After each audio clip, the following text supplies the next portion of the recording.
Hello my dear students और मेरे प्यारे दोस्तों। आज हम लोग ना टाइप्स ऑफ अकाउंट्स देखेंगे हम लोग का अकाउंट में। देखिए, अकाउंट्स में हम लोग को मिले तीन तरह का आता है, एक आपका रियल अकाउंट, पर्सनल अकाउंट और नॉमिनल अकाउंट।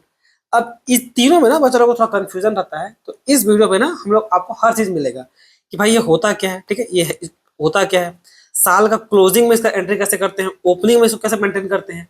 ठीक है, साथ ही साथ बैलेंस शीट में इसको कहाँ पर दिखाएंगे वो भी हम लोग, इस पे हर चीज आपको इस वीडियो में आपको मिल जाएगा। इसलिए हो सकता है शायद वीडियो लंबा हो, अब तो पता चलेगा पढ़ाने पे कितना लंबा ये जा रहा है कि नहीं। ठीक, तो चलिए स्टार्ट करते हैं। शुरुआत करेंगे हम लोग कहाँ से? शुरुआत हम लोग मेनली करेंगे रियल अकाउंट से। देखिए, रियल अकाउंट बोलने का मतलब क्या होगा भाई कि रियल अकाउंट सिंपली रिप्रेजेंट करता है क्या, आपका एसेट और प्रॉपर्टी को। जैसे यहाँ लिखा हुआ है, real account is the account that record assets and property of the business. These assets have value and continue to exist from one year to another year. अब देखिए, कोई भी एसेट्स और शॉर्ट में एसेट्स एंड प्रॉपर्टी जो represent करे उसको क्या बोलते हैं हम लोग, रियल अकाउंट। यानी कि सारा एसेट्स और सारा प्रॉपर्टी का जो भी चीज है वो हम लोग का रियल अकाउंट में आने का काम करता है। समझना है आपको, पहले से तो आपको ये समझना था। दूसरा, इसका गोल्डन रूल क्या है? इसका गोल्डन रूल है भाई, debit what comes in and credit what goes out. क्या चीज में? बिजनेस में। हमेशा ये बिजनेस के लिए लिखा हुआ है, सीधा सीधा मतलब है, सिंपल बोलचाल भाषा में। बिजनेस में अगर कोई एसेट आता है तो क्या होगा, आपका डेबिट। बिजनेस में कोई भी अगर एसेट आता है तो क्या होगा, डेबिट। बिजनेस से कोई भी एसेट बाहर गया यानी कि आउट हुआ तो क्या होगा, वो क्रेडिट। सिंपल, सिर्फ एसेट को लेकर बोल रहे हैं, याद रखिएगा। बिजनेस में कोई भी एसेट आया तो डेबिट, बिजनेस में इन किया इसलिए क्या लिखा हुआ, debit what comes in. Business से कुछ भी बाहर गया यानी क्रेडिट, इसलिए क्या होगा, क्रेडिट व्हाट गोस आउट। समझना है? अब एसेट में क्या क्या आएगा सो देखते हैं। अब एसेट में देखिए, एक होता है हम लोग का टेंजिबल एसेट, एक है हम लोग का इंटेंजिबल एसेट। टेंजिबल एसेट यानी कि जो हम लोग का फिजिकल एसेट होता है, हम लोग छू और टच कर सकते हैं। ठीक है, देख सकते हैं, जैसे वो बिल्डिंग, फर्नीचर, मशीन, कैश भी, हरा खरा नोट। इनटेंजिबल एसेट जो आपका नॉन फिजिकल एसेट की तरह होता है, एसेट होता है बस नॉन फिजिकल, मतलब क्या, उसका कोई रूप रंग नहीं होता। ठीक है, रूप रंग नहीं होता है, इन लोग का रूप रंग होता है। जैसे कि आपको goodwill, copyright, patent, trademark.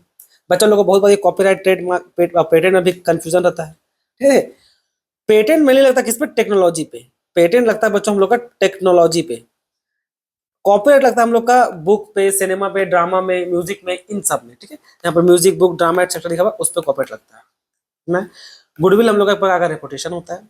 Trademark लोगो सोगो जो सैम्बल नंबर होता है ना, उसको बोलते हैं हम लोग ट्रेडमार्क। ठीक, देखिए बैंक अकाउंट थोड़ा हम लोग का एक्सेप्शनल है। बैंक अकाउंट देखिए, बैंक में हम लोग क्योंकि पैसा रखते हैं ना, तो बच्चा लोग क्या लगता है कि बैंक अकाउंट हम लोग का एक प्रकार का रियल एसेट है। ठीक है, बैंक अकाउंट कोई रियल एसेट नहीं है, मतलब रियल अकाउंट का पार्ट तो नहीं हो। देखो ऑब्वियस है, बैंक अकाउंट में एसेट तो है, बट ये एक यहाँ पर ये एक प्रकार का ना हम लोग का पर्सनल अकाउंट होता है। ठीक है, ये बहुत सारे स्टूडेंट हमें लिख भी दिए थे, many student think that bank account is a real account because it involves money. ठीक है, और कैश की तरह होता क्या, उसको लोग बैंक अकाउंट को लोग कैश की तरह समझ लेता है। ठीक है, नेचर दोनों का सेम है, दोनों पैसा का ही रूप में काम करेगा, बट जब बात सिंपली कैटेगरी वाइज करने का है तो वो बैंक अकाउंट आपका पर्सनल अकाउंट। ठीक है, ट्रेडिशनली अप्रोच में हम लोग इसको यही मानते आए हैं। समझ में आ गया? Under the traditional approach bank account is a private personal account because bank is treated as separate institution with whom business has dealing। ठीक है, देखिए कि बैंक अकाउंट जो है हम लोग का एक प्रकार का सेपरेट इंस्टीट्यूशन है with whom business has dealing, यानी हम लोग उससे डील कर रहे हैं। ठीक है, क्योंकि एज ए पर्सनल अकाउंट की तरह ट्रीट करते हैं। बैंक को भी एक समय एक ऑब्जेक्ट, एक इंडिविजुअल की तरह ट्रीट, यानी कि आर्टिफिशियल इंडिविजुअल की तरह भी ट्रीट किया जा रहा है। इसे क्या हम लोग का वो एक प्रकार का पर्सनल अकाउंट है। अच्छा, ये जो सब मिटा देती है चीज आ गया, क्या मतलब होता है? देखिए, ये इससे ना बहुत बार बच्चा लोगों को कंफ्यूजन होता है। बहुत सारे टीचर लोग बच्चा लोग परचेज को एज ए एक्सपेंस बता देगा। ठीक है, बहुत कोई लोग इसको एसेट बना देता है जनरल एंट्री पास करने के लिए। देखिए बच्चों, जनरल एंट्री आपको सीखना मेन इंटेंशन है, आपको जो सही लगे आप उसको एक्सपेंस की तरह ट्रीट करना कर लीजिए, एसेट की तरह ट्रीट कर लीजिए। अकाउंटिंग स्टैंडर्ड हमको क्या बोलता है, आपको बता रहे हैं। देखिए, हम लोग का जो अकाउंटिंग स्टैंडर्ड है वो परचेज को ना एज ए एसेट की तरह ट्रीट करता है, एज ए उसको एसेट की तरह ट्रीट करता है, वो उसको एक्सपेंस की तरह ट्रीट नहीं करता है। परचेज को वो एसेट की तरह ट्रीट करता है। कौन सा? अकाउंटिंग स्टैंडर्ड 2, जो हम लोग भले इन्वेंट्री वैल्यूएशन का काम करती है, लेकिन एज अकाउंटिंग स्टैंडर्ड 2 के तहत देखिएगा तो ये आपको ये करंट एसेट की तरह ट्रीट करेगी। करंट एसेट की तरह ट्रीट करता है आपका अकाउंटिंग स्टैंडर्ड 2, और उसको आप बिजनेस पर इस्तेमाल कीजिएगा। करंट एसेट में यूज हो रहा है मतलब व्हाट, उसको आप रीसेल के लिए लाए हैं, इसलिए ना वो इन्वेंट्री में आ रहा है। ठीक है, और अगर उसको आप बिजनेस में, अगर जैसे हम लिखेंगे यहाँ पर लिख दिए थे as per accounting standard 2 purchase asset current asset, ठीक है, करंट एसेट है। इफ परचेज, अगर उस परचेज को अगर आप बिजनेस में इस्तेमाल करने लगे तो वो आपको फिक्स एसेट यानी कि वो AS10 में चला जाएगा, ठीक है। जो भी आप चीज खरीद के लाए अगर उसको बिजनेस में आप यूज कर रहे हैं तो क्या होगा, AS10 कवर करेगा। और उसको सिंपली अगर रीसेल के लिए लाए हैं, रीसेल के लाए तो फिर उसको अकाउंटिंग स्टैंडर्ड 2। लेकिन दोनों का दोनों बात बोलता है क्या कि भाई ये अल्टीमेटली है क्या, है तो एसेट ही, बस जब यूज कीजिएगा बिजनेस में तो वो कहलाएगा आपका नॉन करंट एसेट यानी बोलिए फिक्स एसेट, और अगर रीसेल पर्पज के लाए तो क्या कहलाएगा आपका करंट एसेट, ये मतलब है, ठीक। अब देखिए चलिए यहाँ से, ये यहाँ से आपका इंपॉर्टेंट और बढ़ जाएगा। Normal balance of real account, real account में बैलेंस कैसा बचता है, एग्जाम में बहुत आप पूछेगा, याद रखिएगा। रियल अकाउंट हमेशा डेबिट बैलेंस होगा या तो फिर जीरो बैलेंस होगा, वो कभी भी क्रेडिट बैलेंस नहीं हो सकता। तो मैं आपका रियल अकाउंट में या तो डेबिट बैलेंस होगा या तो फिर जीरो बैलेंस होगा। Account can not be negative यानी कि कभी भी वो क्रेडिट बैलेंस नहीं हो सकता। जैसे कि मान लीजिए ये मशीन अकाउंट है, ठीक है, तो मशीन को परचेज करके लाइएगा तो यहाँ पर दिखाइएगा क्या, टू बैंक करके जो भी उसका XYZ प्राइस होगा तो वो हमेशा डेबिट साइड में रहेगा, वो कभी क्रेडिट साइड में नहीं आ सकता, ठीक है। तो यहाँ पर एग्जाम्पल में वही लिखा हुआ है, ठीक। साल का एंड में ट्रीटमेंट कैसे करेंगे रियल अकाउंट का, साल का एंड में रियल अकाउंट डाल लीजिए, रियल अकाउंट कभी क्लोज नहीं होता, real account are not close at the beginning of at the end of accounting year because the business continue to own the asset. जैसे कि जनरली क्लोज नहीं होगा मतलब क्या होता है कि मतलब अकाउंट बंद नहीं होगा, वो कंटिन्यू आगे बढ़ते रहेगा। जैसे हम लोग मशीन अकाउंट अगर ओपन करते हैं, जो हम लोग ये जो एसेट है यहाँ पर हम लिख दिए टू बैंक करके, जो एसेट आ गया मान लीजिए बस 1 लाख का, तो ये हम लोग का नेक्स्ट ईयर भी कंटिन्यू करते चलेगा, ठीक है। ये हम लोग उसको बंद नहीं कर देंगे इस अकाउंट को, जैसे मान लीजिए 2026 चल रहा है तो ऐसा ही 2026 में अकाउंट बंद हो जाएगा और 2027 में कुछ नया खुलेगा नहीं, यही कंटिन्यू करेगा। क्लोज बोलने का यही मतलब होता है, ठीक है। अब उसको करेंगे क्या, जो बैलेंस होगा उसको निकाल लेंगे भाई कि भाई अब जो 1 लाख किए थे क्या वो घटता है, घट जाता है, उसको बोलते हैं कि हम लोग डेप्रिसिएशन, डेप्रिसिएशन की वजह से वो कुछ घट जाता है उसका वैल्यू। देखो अब से बात है ना, तो अगर आप 1 लाख का मशीन खरीद के लाए हैं तो 1 साल में उसको आप इस्तेमाल कीजिए कि नहीं, इस्तेमाल कीजिएगा तो उसका वैल्यू गिरेगा कि नहीं, तो हो सकता है अब अगर नेक्स्ट ईयर तक उसका वैल्यू 20,000 गिर गया हो, अब उसका दाम 80,000 का मार्केट में हो, ठीक है। तो 20,000 जो गिर गया वो क्या है, 20,000 जो गिरा हम लोग का वो डेप्रिसिएशन, तो वो था। तो अब जब उसको हम लोग नेक्स्ट साल भेजते हैं, जब नेक्स्ट साल भेजो उसका लिखते हैं बाय बैलेंस CD, यानी कि CD का मतलब क्या, कैरिड डाउन, ठीक है। कैसे भेजते हैं देखिए, भेजा कैसे वो भी देख लीजिए, भेजते कैसे देख लीजिए। मान लीजिए ये मशीन अकाउंट है, ठीक है। अब इस पर हम तो मशीन को खरीद करके लाए तो हम लिख देंगे क्या भाई, हम लोग देंगे यहाँ पर लिख देते हैं टू बैंक, पैसा दे करके लाए कितना का, 1 लाख का, ठीक। अब इसमें हम लोग इस्तेमाल कर दिए डेप्रिसिएशन के तौर में, कुछ घिस गए जैसा बताएं तो यहाँ पर दिखाना पड़ेगा ना, तो इस साइड तो क्या लिखा है बाय, तो बाय डेप्रिसिएशन से पहले दिखा दिए भाई कि चलिए 20,000 का, तो वो घिस गया हम लोग का। अब बच जो गया ना उसको हम लोग अगला साल भेजना है ना, तो वो इस साइड लिखाएगा क्योंकि अकाउंट को हम लोग को इक्वल टू भी करना है ना, तो हम लोग उसको इस साइड लिखते हैं बाय बैलेंस CD, यानी कि C यानी कैरिड डाउन, ठीक है। C यानी उसको कैरी फॉरवर्ड कर रहे हैं नेक्स्ट ईयर के लिए। तो यहाँ पर कितना बचा है, 80,000 का। अब देखिए मैच करेगा आपस में, इधर हो जाएगा हम लोग का 1 लाख का और इधर एक जीरो और इधर भी हो जाएगा हम लोग का 1 लाख का, है कि नहीं। तो ये होगा यहाँ पर होता है बैलेंस CD। जब नेक्स्ट ईयर भेजते हैं तो ये करंट ईयर 2026 में जब क्लोज कर रहे होंगे ना तो ऐसे क्लोज करेंगे कि भाई 20,000 का घिस गया, 80,000 बचा है, उसको अब अगले साल भेज रहे हैं। तो जब अगले साल भेजिएगा ना, ठीक है, तो इस साल का बैलेंस शीट, अगले साल का अभी ओपनिंग बैलेंस रख दीजिए। यहाँ पर एक और चीज देखिए, इसको हम लोग एसेट साइड में रखते हैं, कहाँ रखेंगे, एसेट साइड में। अगले साल में भेज रहे हैं तो अब इस साल का बैलेंस शीट तो बनाएंगे ना, तो जब बैलेंस शीट बनाएंगे ऐसे करके तो यहाँ पर हम लोग का मशीन करके इधर एसेट साइड रहता है, तो यहाँ पर मशीन रखी तो दिखेगा 80,000 दिखेगा, भाई 80,000 बैलेंस अब बचा हुआ, ठीक है। अब यही जब नेक्स्ट ईयर चला जाएगा, ओपनिंग ईयर चला जाएगा, तो ये मशीन का अकाउंट कैसे खुलेगा, ये मशीन अकाउंट हम मान लीजिए, तो जब नया बुक उठाइएगा तो उसको, अब देखिए इधर था ना, ये ये पिछले साल में 2026 में, एक सेकंड ना, पिछला साल 2026 में ये आपका, आप इसको कैरी फॉरवर्ड इधर किए थे, लेकिन जब ओपनिंग बैलेंस कीजिएगा तो आपको उठ के वो इधर आ जाएगा, ठीक है। तो यहाँ पर लिखेंगे कैसे, टू बैलेंस BD 80,000, BD यानी कि ब्रॉड डाउन, BD यानी कि ब्रॉड डाउन, ये इस तरह से वर्क करता है। क्या देखिएगा, जो ओपनिंग बैलेंस होता है एसेट हमेशा आपका ब्रॉड डाउन होता है, ठीक है, हमेशा डेबिट साइड में होगा, क्रेडिट साइड में नहीं। क्यों? क्योंकि आप क्या पढ़ गए हैं कि भाई मशीन हमेशा आपका डेबिट बैलेंस होगा, तो वो हमेशा डेबिट बैलेंस। ये फिर सर आप यहाँ पर क्रेडिट कैसे कर दिए? आप बोल रहे हैं डेबिट बैलेंस नहीं हो सकता, यहाँ पर क्रेडिट कैसे? अरे बच्चों, ये बस हम लोग को टोटलिंग करने के लिए इधर भेजा गया ताकि वो इक्वल टू पे मैच करे, इधर 1 लाख और इधर 1 लाख पे मैच करे, ठीक है। लेकिन बैलेंस हमेशा किधर रहेगा? हमेशा इधर रहेगा। देखिए अब नेक्स्ट ईयर उसको हम लोग इधर ले आए वापस बैलेंस डेबिट साइड में, ठीक है। ये मशीन वो जो 80,000 जो यहाँ पर था, ये 80,000 को हम लोग उठा करके फिर इधर वापस डेबिट साइड में ले आए। ये खाली सिंपली यहाँ पर ना टोटलिंग करने के लिए गया था। ये हमेशा इसी साइड में रहेगा, डेबिट साइड में ही रहेगा। समझ में आ गया? तो कोई दिक्कत ना हो, अब आगे बढ़ते हैं। तो इसी प्रकार सब में होता है बच्चों, ठीक है। और उसको प्रेजेंट कहाँ करेंगे हम लोग? Asset side of balance sheet में। तो ये हो गया, इसी का ये शॉर्टकट है। रिप्रेजेंट क्या करता है? रियल अकाउंट, एसेट को। नॉर्मल बैलेंस हमेशा डेबिट। क्लोजिंग बैलेंस जब होगा तो क्या लिखेगा? बैलेंस शीट यानी कैरिड डाउन। ओपनिंग बैलेंस में क्या करते हैं? बैलेंस ब्रॉट डाउन, जो हमेशा डेबिट साइड में होगा, ठीक है। क्लोज ईयर एंड कब होता है? नहीं होता। क्या ईयर एंड में सब क्लोज करते हैं? नहीं, ये हर साल कंटिन्यू करते चलता है, ठीक है। ये अकाउंट बंद कभी नहीं होता है। अपीयर बैलेंस शीट में एसेट साइड में दिखा रहा है कि अगर एसेट इंक्रीज हो डेबिट क्रेडिट वो उतना इंपॉर्टेंट नहीं करता, छोड़ दीजिए। गोल्डन रूल क्या था भाई? डेबिट व्हाट कम्स इन और क्रेडिट व्हाट गोस आउट, यानी कि बिजनेस में कुछ आया तो डेबिट, बिजनेस में कुछ बाहर गया तो क्रेडिट। सिंपल सा, खत्म। Personal account. पर्सनल अकाउंट इस्तेमाल करते हैं मेनली हम लोग।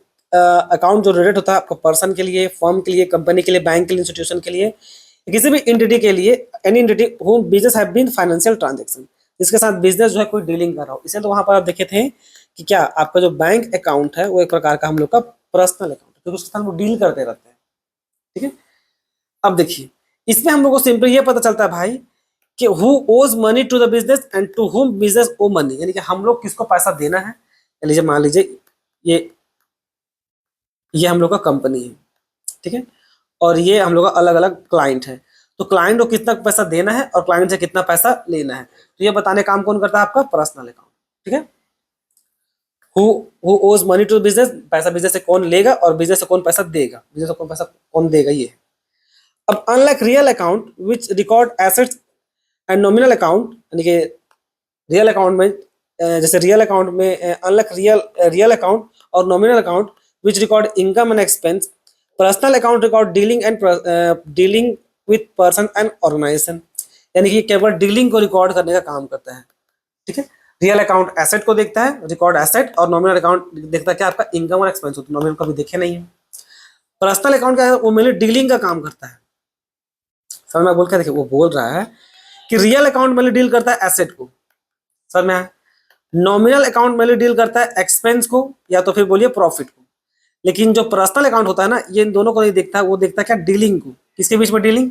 या तो उस पर्सन के बीच में डीलिंग, या तो फिर कंपनी के बीच में किसी प्रकार का डीलिंग, ठीक है। या तो किसी कंपनी के साथ या किसी पर्सन के साथ या तो किसी कंपनी के साथ जो डीलिंग होता है उसको मैंने देखने का ये काम करता है। अब देखिए यहाँ पर, अब हम लोग इसको ना, इसका जो गोल्डन रूल है सो देखिए। गोल्डन रूल है कि डेबिट द रिसीवर और क्रेडिट द गिवर, ठीक है। डेबिट द रिसीवर और क्रेडिट द गिवर बोलने का मतलब है the person whom receive benefit from the business is debited, ठीक है। जो कुछ रिसीव कर रहा है बिजनेस से वो क्या कहला करेगा? होगा डेबिट। और the person who gives benefit to the business is credited. या इसको सिंपल बोलचाल भाषा में ये लिखा जाता है डेबिट द रिसीवर और क्रेडिट द गिवर। मान लीजिए हम लोग किसी को इस राम नाम का व्यक्ति को कैश दे रहे हैं, ठीक है। कैश मतलब क्या बोलिएगा, मतलब कुछ उसको हैंड ओवर कर रहे हैं, ठीक है। ये कैश उसको दे रहे हैं राम को। तो राम क्या है? राम एक प्रकार का हम लोग कंपनी की तरफ से कंपनी का पर्सपेक्टिव से देखिए क्या वो एक प्रकार का हम लोग को वो रिसीवर है कि नहीं। ऐसे समझ लीजिए जब पैसा दे रहे हैं उसको हम लोग कैश में मान लीजिए हम लोग कुछ परचेज किए हैं, ठीक है। परचेज किए हैं कैश में, क्या गुड्स परचेज किए हैं। तो जब एंट्री कीजिएगा और कैश में करेंगे तो फिर राम का नाम कैसे आएगा? क्रेडिट में किए हैं मान लीजिए। अगर देना है तो बस इस पर सेल करेंगे बच्चों, सॉरी परचेज भी नहीं करेंगे, परचेज तो लेना हो जाएगा ना। हम लोग उसको सामान दे रहे हैं, ठीक है। तो जब उसको कुछ दे रहे हैं सामान तो क्या होगा? वहां पर वो रिसीव करेगा, उसका राम अकाउंट हम लोग क्या हो रहा है? डेबिट। वो रिसीव कर रहा है हम लोग को सामान को, ठीक है। और यहाँ पर तो हम लोग अपना एसेट कम कर रहे थे, यहाँ पर क्या हो जाएगा? हम लोग का to purchase, sorry to sell, हम मेरे परचेज बोल रहे हैं, टू सेल। सर मैं तो राम क्या है? राम एक यहाँ पर हम लोग का एक प्रकार का पर्सनल अकाउंट है। राम क्या हम लोग का एक प्रकार का हम लोग का वो पर्सनल अकाउंट को रिप्रेजेंट कर रहा है। भाई किसी चीज को जो कोई रिसीव करेगा, देखिए आप ये जो debit the receiver credit the giver है ना, इसको आप बिजनेस का पॉइंट ऑफ व्यू से देखिएगा, ठीक है। आप जिस बिजनेस के लिए बुक्स ऑफ अकाउंट्स प्रिपेयर कीजिएगा उसके नजर से देखिएगा, ठीक है। आप जिसके लिए बुक्स ऑफ अकाउंट बनाएगा उसके नजर से देखिएगा। तो भाई अगर कंपनी की तरफ से कोई रिसीव, कंपनी किसी को दे रही है, कोई रिसीव कर रहा है, तो क्या होगा आपका डेबिट द रिसीवर, और क्रेडिट द गिवर, और जो कोई हम लोग कंपनी कुछ देगी तो हम उसको क्रेडिट कर देंगे। जैसे कि मान लीजिए कोई श्याम नाम का आदमी है, उससे हम लोग क्या कर रहे हैं, परचेज कर रहे हैं, ठीक है। उससे हम लोग परचेज करेंगे, तो परचेज करेंगे तो क्या होगा बच्चों, ये अगर अपना बिजनेस है और ये वो अगर वो श्याम है तो क्या करेगा, हम लोग को वो सामान देगा। तो क्या करेंगे, कंपनी की तरफ से क्या हो रहा है, एक कंपनी के परस्पेक्टिव से देखा जाए तो ये पर्सन क्या है, एक प्रकार का गिवर है कि नहीं। तो ये गिवर है तो इसको क्या करेंगे, इसको हम लोग करेंगे क्या, फिर क्रेडिट। तो जनरली क्या पास करते हैं यहाँ पर, जनरली पास करेंगे क्या भाई, purchase account debit to Shyam, Shyam से हम लोग सामान ले रहे हैं, यानी वो गिवर है, तो क्या होगा यहाँ पर वो क्रेडिट। समझ में आ गया। अगर जैसे इसके जैसे उल्टा से बताए थे कि राम, जब उसको हम लोग जब सेल करते हैं कोई चीज को, तो सेल जब करते हैं तो क्या होता है, ये जो पर्सन है ये क्या, एक प्रकार रिसीव करता है गुड्स को, तो क्या वहां पर रिसीवर है, तो क्या किया उसको हम लोग वहां पर डेबिट करते हैं, इसलिए वहां पर क्या क्या पास करते हैं, राम डेबिट टू सेल, देखिए राम और डेबिट हो रहा है। समझ में आया? तो ये होता है वहां पर रिसीवर और गिवर बोलने का मतलब। याद है, कंपनी का पर्सपेक्टिव से देखना है कि कंपनी के लिए वो रिसीवर है कि कंपनी के लिए वो गिवर है, ठीक है। जैसे आपको ये जो उदाहरण दिए थे, सो आई होप आपको इतना बहुत समझ में आ गया होगा, ठीक। आगे बढ़ते हैं। टाइप्स ऑफ पर्सनल अकाउंट, अलग अलग टाइप का पर्सनल अकाउंट हो सकता है। एक है हम लोग का natural person account. Natural person, जैसे वर्ड लिखा हुआ क्या, नेचुरल, तो भाई ये ऑब्वियसली ह्यूमन बीइंग के लिए। समझ में आ गया। जैसे आपका राम अकाउंट, मोहन अकाउंट, प्रिया अकाउंट, ठीक है। आर्टिफिशियल पर्सनल अकाउंट, आर्टिफिशियल जैसे वर्ड में लिखा हुआ क्या, आर्टिफिशियल, यानी कि ये पर्सन के लिए नहीं है, किसी जीवित प्राणी के लिए नहीं है, जिंदा इंसान के लिए नहीं है, ये क्या किसी ऑर्गेनाइजेशन के लिए, किसी इंस्टीट्यूशन के लिए, किसी legal entities recognize at separate person by the law. किस तहत, किस लॉ के तहत, किस कॉन्सेप्ट के तहत उसके पास सेपरेट पर्सन को कहलाएगा, आपका एंटिटी कॉन्सेप्ट। याद कीजिए, है कि नहीं। जिसके पास एंटिटी कॉन्सेप्ट होगा, बिजनेस एंटिटी कॉन्सेप्ट होगा, वही लॉ का नजर में सेपरेट एंटिटी होता है, सेपरेट पर्सन को कहलाएगा। उसके साथ हम लोग आर्टिफिशियल पर्सनल अकाउंट खोल सकते हैं। क्या सोल प्रोप्राइटर सेपरेट एंटिटी होता है, तो नहीं होता है। पार्टनरशिप भी नहीं होता है, कंपनी सब होता है, जनरली जॉइंट स्टॉक कंपनी सब होता है, ठीक है। एग्जाम्पल में देखिए, जैसे आपका बैंक अकाउंट देखिए, आर्टिफिशियल पर्सनल अकाउंट में आपका बैंक अकाउंट आगे, इसको बच्चों क्या समझ जाता है, बच्चे लोग समझ जाता है इसको रियल अकाउंट, जो आपका गलत है। आपका ये क्या होगा, आपका artificial personal account. Reliance company हो गया, देखिए LIC हो गया, म्युनिसिपल कॉर्पोरेशन हो गया, ये सब हो गया, ठीक है। Although they are not human being, accounting treat them as person, जैसा वो बताया क्यों, बिजनेस एंटिटी के कॉन्सेप्ट के कारण, बिजनेस एंटिटी कॉन्सेप्ट के कारण। फिर आता है रिप्रेजेंटेटिव पर्सनल अकाउंट। यहाँ पर बच्चा लोगों को बहुत दिक्कत होता है कि भाई रिप्रेजेंटेटिव पर्सनल अकाउंट बोलने का मतलब क्या हो गया। ठीक है, रिप्रेजेंटेटिव पर्सनल अकाउंट बोलने का मतलब होता है कि ये किसी प्रकार का ग्रुप को रिप्रेजेंट करता है। ठीक है, यहाँ पर देखिए लिखा हुआ है, ये लाइन देखिए कि अकाउंट्स दैट रिप्रेजेंट पर्सन और ए ग्रुप ऑफ पर्सन, कोई एक नहीं, ग्रुप ऑफ पर्सन को रिप्रेजेंट करेगा, ग्रुप ऑफ पर्सन का, कोई सिंगल पर्सन को नहीं। ठीक है, या सिचुएशन पड़ा तो एक सिंगल पर्सन को भी कर सकता है अगर वैसा हुआ तो, पर जनरली वो ग्रुप ऑफ पर्सन को रिप्रेजेंट करते रहता है। ठीक है, इसलिए नाम क्या है, रिप्रेजेंटेटिव पर्सनल अकाउंट। पर ऐसा नहीं है कि सिंगल पर्सन को नहीं कर सकता, दोनों को कर सकता है। आप दोनों को लेके चलिए, या तो एक पर्सन को या तो फिर ग्रुप ऑफ पर्सन को, जब वो रिप्रेजेंट कर रहा हो उसको क्या बोलते हैं, आपका रिप्रेजेंटेटिव पर्सनल। एग्जाम्पल में आपको दिख रहा होगा, यहाँ जो लाइन लिखा हुआ है, generally arise due to matching concept. ये अगर आप कॉन्सेप्ट पढ़े होंगे तो याद कीजिएगा, मैचिंग कॉन्सेप्ट बोलता है भाई कि पहले रेवेन्यू को रिकॉग्नाइज करने के बाद उसका जो एक्सपेंस है उससे उसको मैच करना होता है, ये उसका मीनिंग है। ठीक है, उसका क्या मतलब हुआ, देखिए वहां पर उदाहरण दिए थे, पहले इसको आप समझाते हैं आपको कि एक रिप्रेजेंटेटिव पर्सनल अकाउंट बोलने का मतलब एक्चुअली हो क्या रहा है कि यहाँ पर आउटस्टैंडिंग सैलरी, यही है ना, आउटस्टैंडिंग सैलरी एक पर्सन के लिए भी हो सकता था, एक के लिए भी, और 10% के लिए भी हो सकता था। अब आउटस्टैंडिंग सैलरी क्या रिप्रेजेंट करता है, आउटस्टैंडिंग सैलरी सिंपली रिप्रेजेंट करता है कि ये तो एक वर्कर है, ये तो बहुत सारा वर्कर है, ग्रुप ऑफ वर्कर है जिसको सैलरी नहीं मिला है, तो ये आउटस्टैंडिंग सैलरी रिप्रेजेंट कर रहा है कि इतना सैलरी नहीं मिला है। समझ में आ गया। यहां पर हम सिंपली राम को भी लिख सकते थे अगर एक होता तो, पर क्योंकि बहुतों को सैलरी पे अगर नहीं किया गया है इसलिए एक्स्ट्रा अकाउंट डाला गया भाई, इसका नाम दिया गया आउटस्टैंडिंग सैलरी। अब इस आउटस्टैंडिंग सैलरी में मान लीजिए लिखा हुआ कितना, 10 लाख रुपया, तो ये 10 लाख रुपया आउटस्टैंडिंग सैलरी सिंपली रिप्रेजेंट ये कर रहा है कि भाई 10 लाख रुपया वर्कर लोग को अभी तक नहीं दिया गया। ये बताने काम नहीं कर रहा कि भाई किस वर्कर को नहीं दिया गया है। आउटस्टैंडिंग सैलरी अकाउंट ये बता नहीं रहा है कि केवल राम को नहीं दिया गया, किसको नहीं दिया, वो बताने का काम नहीं कर रहा। वो बस बता रहा है भाई कि ग्रुप ऑफ कुछ पीपल वर्कर है, या तो सकता है एक ही वर्कर है जिसको सैलरी नहीं मिल रहा। वो ये बताने का काम नहीं कर रहा है कि सिंगल कौन कौन वो पर्सन जिसको नहीं मिल रहा। वो बस रिप्रेजेंट कर रहा है उस पूरा ग्रुप को, ये पूरा ग्रुप ऑफ वर्कर है जिसको सैलरी मिला ही नहीं है। समझ में आया? तो ये होता है बच्चों आउटस्टैंडिंग सैलरी बोलने का मतलब। इसी में आपका मैचिंग कॉन्सेप्ट भी घुस गया है। कैसे? याद कीजिए, आपको एग्जांपल में हम दिए थे, मान लीजिए एक वर्कर काम किया 1 अप्रैल से लेकर के 30 अप्रैल तक, 1 महीना बेचारा काम किया। अब उसको सैलरी देने का बारी आया। सैलरी देने का बारी आया, किसी कारण से कंपनी का फाइनेंशियल कंडीशन खराब था, उसका मान लीजिए 50,000 का सैलरी है। आप कंपनी को बोले कि थोड़ा दिक्कत है किसी कारण से, तो इस बार आपको 5,000 रुपये सैलरी कम मिल रहा है, यानी उसको आप 45,000 रुपये दे दिए और 5,000 रुपये सैलरी उसको एज ए आउटस्टैंडिंग सैलरी के तौर पे रोक के, ठीक है, आउटस्टैंडिंग सैलरी के तौर पे उसको पैसा को रोक दिए हैं। तो ये जो 5,000 जो पैसा रोके हैं, अब इसको आप मान लीजिए दिए, मान लीजिए अब इसको दिए आप 1 मई को, 1 मई को नहीं 1 जून को दीजिएगा, मतलब 1-2 महीना बाद दिए। तो क्या ये खर्चा, ये जो 5,000 का खर्चा है जिस महीने में दिए, मान लीजिए आप दिए इसको 1 जून को, तो क्या ये जून का खर्चा हो गया? क्या ये 5,000 का खर्चा ये जून का है? नहीं, ये 5,000 खर्चा जून का नहीं है, वो आपका इसी अप्रैल का है। पैसा नहीं दिए तो क्या हुआ? पैसा नहीं दिए तो क्या हुआ भाई, लेकिन वो खर्चा इसी मंथ का है। तो मैचिंग कॉन्सेप्ट यही बोलता है बच्चों कि जिस महीना का वो खर्चा था आपको उसी में दिखाना पड़ेगा। तो ये जो रिप्रेजेंटेटिव पर्सनल अकाउंट है ना, ये दिखा रहा है कि भाई कि मैचिंग कॉन्सेप्ट को फॉलो करना पड़ता है। उसी के कारण आता है क्या आपका आउटस्टैंडिंग वाला पार्ट, यानी कि रिप्रेजेंटेटिव पर्सनल अकाउंट। इसी से मैचिंग कॉन्सेप्ट का सिमिलर आपका एक्रूअल बेसिस भी है, वो भी आपको बताए थे। तो अब समझ में आया कि ये रिप्रेजेंटेटिव पर्सनल अकाउंट क्यों आ रहा है, मैचिंग कॉन्सेप्ट के कारण। मैचिंग कॉन्सेप्ट बताने का काम कर रहा है कि ये जो खर्चा, ये आउटस्टैंडिंग खर्चा, यानी कि अगर इसको आप भले जून में पेमेंट कर रहे हैं, ये 50 जो 5,000 था, ये 5,000 पेमेंट भले आप जून में किए, लेकिन ये बता रहा है कि आउटस्टैंडिंग एक्सपेंस है, यानी कि ये बीता हुआ कल का खर्चा है, यानी कि ये आपका अप्रैल महीना का खर्चा है। समझ में आया? तो ये रिप्रेजेंट करता है क्या आपका पूरा ग्रुप को। अगर आप ये तो यहाँ पर हम एक बच्चा उदाहरण, एक एम्प्लॉय का उदाहरण ले लिए, मान लीजिए यहाँ पर हम लोग केवल एक राम का लिए थे, ठीक है।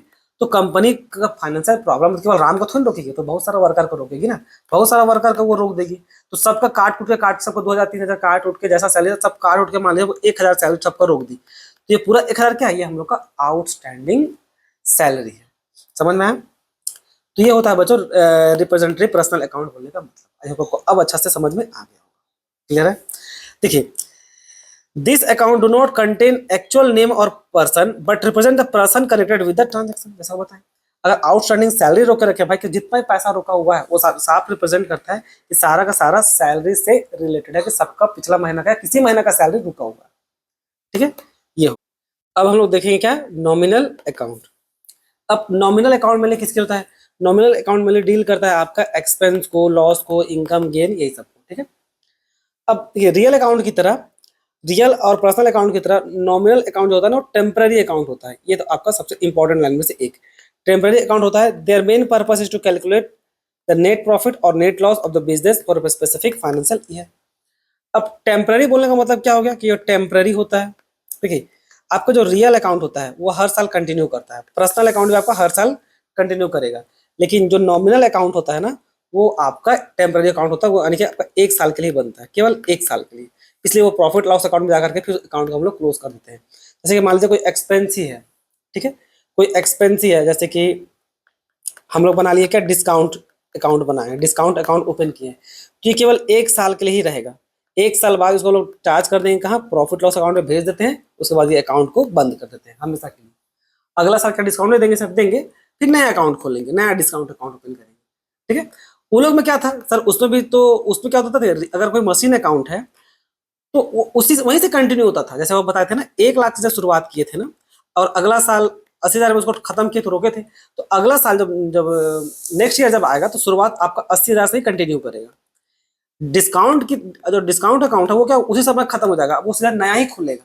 और ये क्या है ना, ये आपका कंटिन्यू कर रहा है, ये कंटिन्यू करेगा। भाई 1 लाख था, उसी को 80,000 कर दिए, अब 20,000 उठ के आ गया, फिर मान लिया फिर 20,000 माइनस कर देते, कितना बचा 60, और फिर यही 60 कंटिन्यू करते, ऐसे वो चलते रहेगा। ठीक है, तो दोनों में अंतर ये है। इसका गोल्डन रूल क्या है? इसका गोल्डन रूल है कि भाई डेबिट ऑल एक्सपेंसेस और क्रेडिट ऑल इनकम। ठीक है, किसी प्रकार का डेबिट करेंगे सारा एक्सपेंस और लॉस को, और क्रेडिट करेंगे सारा हम लोग का इनकम और गेन को। ठीक है, किसी प्रकार का भी इनकम, आसान भाषा में देखिए, कोई भी खर्चा बिजनेस के लिए होगा तो क्या होगा? वो डेबिट। बिजनेस कोई भी एक्सपेंस होगा या किसी प्रकार का लॉस हो गया तो क्या होगा? हम लोग का डेबिट। किसी प्रकार का प्रॉफिट या फायदा दिखेगा तो क्या होगा? हम लोग का वो क्रेडिट। सिंपल सा है। टाइप्स देखिए, यहाँ पर एक्सपेंस एंड लॉस, यहाँ पर अलग टाइप नहीं है। यहाँ पर इस टाइप का सिंपल एग्जांपल है, सैलरी हो गया एक्सपेंस के तौर पर, rent, wages, depreciation, discount, allow, आपको थोड़ा पहले उदाहरण दिए थे। ठीक है, फिर सेम है लॉस बाय फायर, क्या आपको लॉस हो गया, इधर लॉस हो गया। एडवर्टीजमेंट, इलेक्ट्रिसिटी, ये सब क्या है? एक्सपेंस हमेशा आपका डेबिट होता है, जब वहां पर दिखा दिए थे। और इनकम सब जो होगा, ये सब जो आपका अलग अलग इनकम है, ये क्या होगा? इनकम हमेशा क्रेडिट होता है। पढ़ना है तो ये था। अब देखिए, इसमें एक और चीज आपको जो इंपॉर्टेंट चीज है वो दिखाते हैं, ये balance of nominal account. Balance of nominal account हमेशा इसका, unlike real and personal account, nominal balance do not represent asset और liability, they represent loss, income and gain of particular period. तो डेबिट, जो डेबिट बैलेंस और credit balance इसमें आएगा नहीं, debit balance और क्रेडिट बैलेंस नहीं होगा। ये देखिए, ये वाला पढ़िए, after closing the entries are passed at the end year all nominal accounts become zero. ये देखिए, ये इसमें इंपॉर्टेंट लाइन है। इसमें किसी प्रकार का डेबिट बैलेंस नहीं आता है, किसी प्रकार का क्रेडिट बैलेंस नहीं आता, साल का एंड में वो हमेशा खत्म हो जाता है, और क्या उसको लोग जीरो करके ट्रांसफर करके खत्म करते हैं। ईयर एंड ट्रीटमेंट यही है कि nominal accounts are temporary account, they are close at the every accounting year. यही आपका एग्जाम, वेरी वेरी इंपॉर्टेंट, यही आपका इंपॉर्टेंट लाइन है कि नॉमिनल अकाउंट आप लोग का टेम्पररी अकाउंट होता है, वो हर साल आगे नहीं बढ़ता है, ये आपका क्लोज हो जाएगा उसी साल में, अकाउंटिंग ईयर में। एक साल का बना है तो एक साल में खत्म हो जाएगा, उसको नेक्स्ट ईयर लेके नहीं जाएंगे। ठीक है, तो ये यहाँ पे वही लिखा हुआ कि अनलाइक रियल और personal account, their balance are not carried forward to the next year. यही आपका सबसे इस पे स्टार मार्क लगा के इंपॉर्टेंट चीज था। अब जो चीज आपको सीखना है वो सब ये नहीं है, एक और इंपॉर्टेंट जो सीखना है ये वाला, ये आपका फिर दूसरा सबसे इंपॉर्टेंट चीज, इसमें बच्चा लोग बहुत कंफ्यूज होता है। देखिए, मान लीजिए सिंपली आपका ये आउटस्टैंडिंग है, एक्रूड है, प्रीपेड और एडवांस है।